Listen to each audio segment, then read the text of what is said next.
100% original Bhojpuri DJ romantic गीत, जिसमें वही मस्ती वाला अंदाज है लेकिन किसी मौजूदा गाने की नकल नहीं है।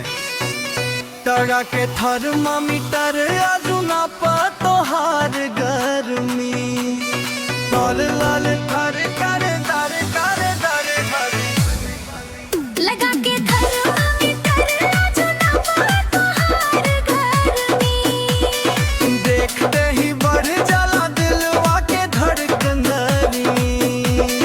गाल लाल लाल अखियां करे टरर, तोरे बिना लागे ना एको पल चैन।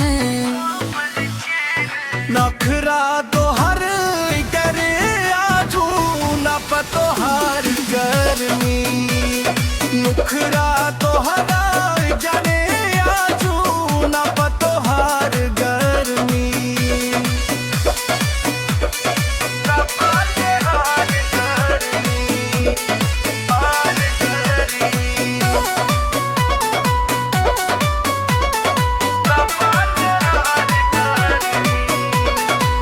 जब तू हंस के देखे लो बिजली चमके चारों ओर, दिलवा हमरा माने ना खोजे तो है रे ही ठार,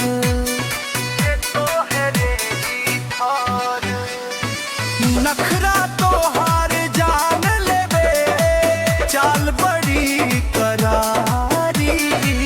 तोहरे प्यार में हो गइल बानी हम बेमारी। तोरे ता तोहर आवाज आज गान सुन, तोहरे पीछे घूमे दिलवा दिन रात गुन। आजा करीब हो जा छोड़ा सगरी दूरी, तोहरे नाम लिख ले पानी दिलवा पर पूरी।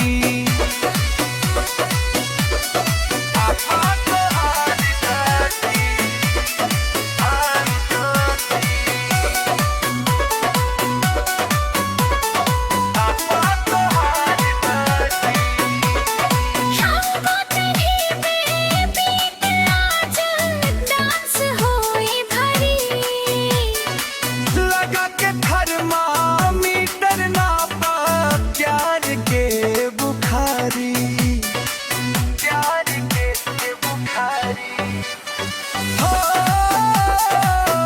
ए जान नाचे सगरी नगरी, हो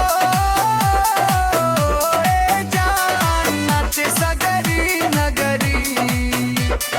लिपुरा के थर्मामीटर तो जुना पट, तोहरे बिना लागे ना एको पल चैन।